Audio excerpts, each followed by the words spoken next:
Now, I'm honored to introduce you to our classmate, and I've shared my lunch table with him and his family, and it's been a delight, and that is Kory Mathewson. He's going to reflect on his experience as a student in the Faculty of Science. Kory has a bachelor's degree in electrical engineering and a master's degree in biomedical engineering, and today he's going to celebrate the completion of his PhD in computing science from the University of Alberta with the Alberta Machine Intelligence Institute. And I'm going to go off of my notes here to say that I also just heard him say that of all those 3 degrees, the science one was the best.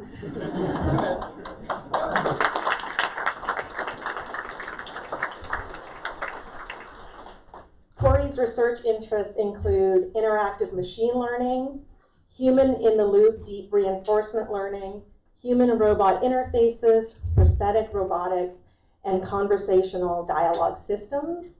Kory is a research scientist with DeepMind. He has interned at Twitter Cortex, at Google Brain Magenta, and at Apple Special Projects Group. His PhD research is funded by the National Science and Engineering Research Council.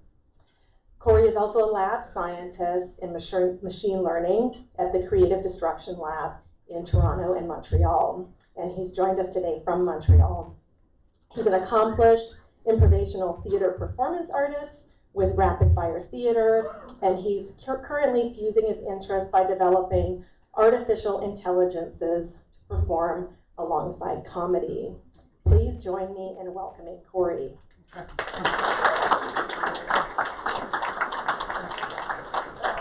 Thank you. That is the best introduction I've had today. Okay,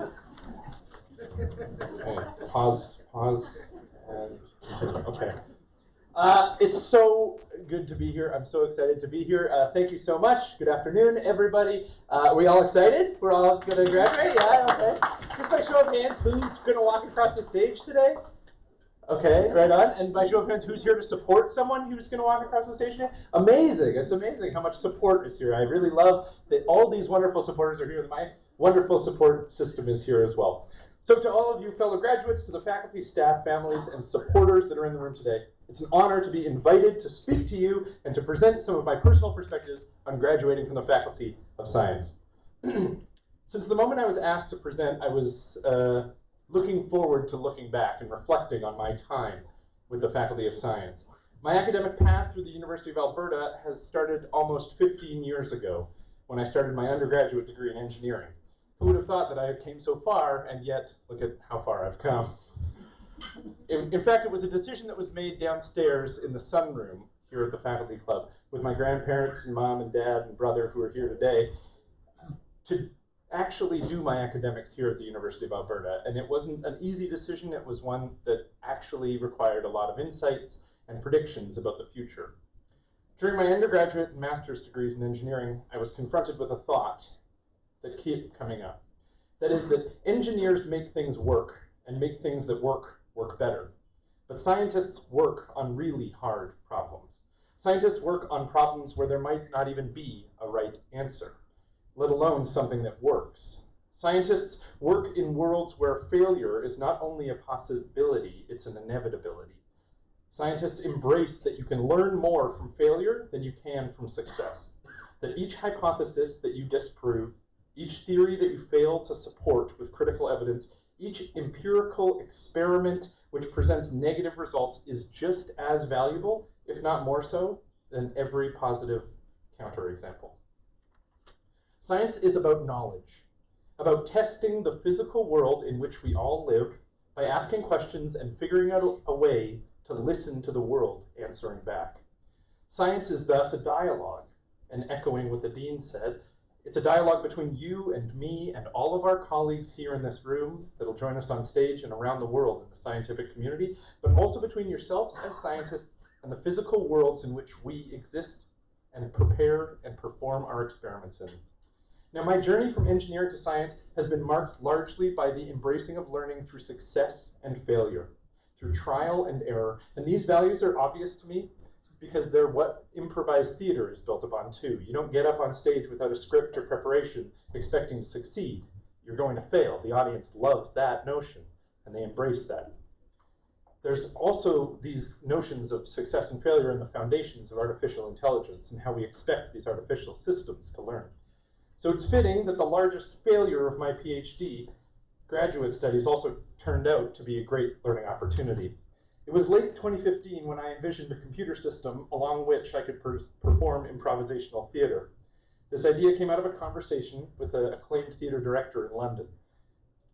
And I would argue that it's conversations that is the best tool that we humans have for building shared knowledge, language, and understanding about ourselves, each other, and the world in which we live. My hypothesis was that these systems would be capable of onstage performance and enhance the audience and performer experiences by augmenting us as human creators. By spring of 2016, I had built such a system, and it was ready for performance. Rapid Fire Theater, and one member of Rapid Fire Theater is joining us here, who I am so excited that you're here, it's so wonderful, excitedly produced this show at the beautiful Citadel Theater downtown. And I was excited to present my science and improvised theater to the world. Excited because half of science is talking about your science. It's our duty and our responsibility as scientists to communicate and to engage communities in our work. Now the show itself, I don't know if any of you were there, was a failure.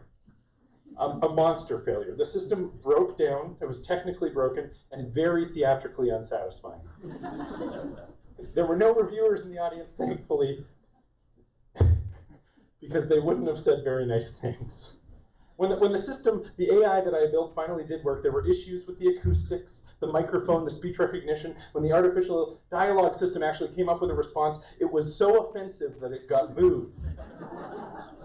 This further distanced me from the audience. And I went home after the show and I cathartically wrote out a manifesto, a blog post detailing all the ways in which the show was a failure. Days passed and I had an excited meeting with my supervisor when they said that they are excited that I might actually be working on something productive, now that I wasn't spending all my time doing human-robot improvisation. But then I got an email from a research scientist in the United Kingdom. It remains the longest email that I've ever received, clocking in at just under 30,000 words. In short, Piotr was saying, he described that he was working on a similar idea, an idea where humans and machines could share stages together. And he said three things in these 30,000 words that I'll summarize for you here out of time. One, screw you for doing this first. Two, I know how your system is broken and I know how to fix it. And three, do you want to collaborate? Together, work together to answer some of these exciting scientific questions surrounding this cyborgian life we imagine. And I did what any reasonable University of Alberta graduate science student would do. I went to the airport and got on an airplane to London right then to discuss with him in person. Now that trip marked the commencement of my scholarly investigations in human-machine intelligence, working together on stage. Up until the point of failure, it was an engineering project, but once there was a dialogue about theories and failures and learning, to me, then it became science. He and I and many others went on to collaborate on multiple scientific and artistic contributions. We've performed almost 100 times around the world since that first show in 2016. We've co-presented at top scientific conferences around the world, and the momentum of science continues to build. We have groups that are doing these kind of shows in the UK, the US, Belgium, Sweden, and here in Canada. So in this way, my biggest failure continues to be one of my biggest successes, through dialogue, through learning, through honest vulnerability. These studies of technology and performance are detailed in my thesis, which I'm happy to provide to all of you upon request. Actually, if you look under your seat, there's a copy of my thesis for everybody. Enjoy it. You get a thesis, you get a thesis. Enjoy your day today because you've earned it. You've earned it, you've worked hard, and you've earned it. And great scientists are able to find a balance between being proud, being braggy, and being humble. So be proud of the work that you did, and brag about the results that you found, and be humble in your learning from failures. So today, I invite you particularly to shelve the last two and be proud most of what you did, because the successes and failures that you have made and your contributions to your respective fields and to the large sphere of human knowledge are not unnoticed. We notice them, and we talk about them, and we will for years to come. Thank you for listening.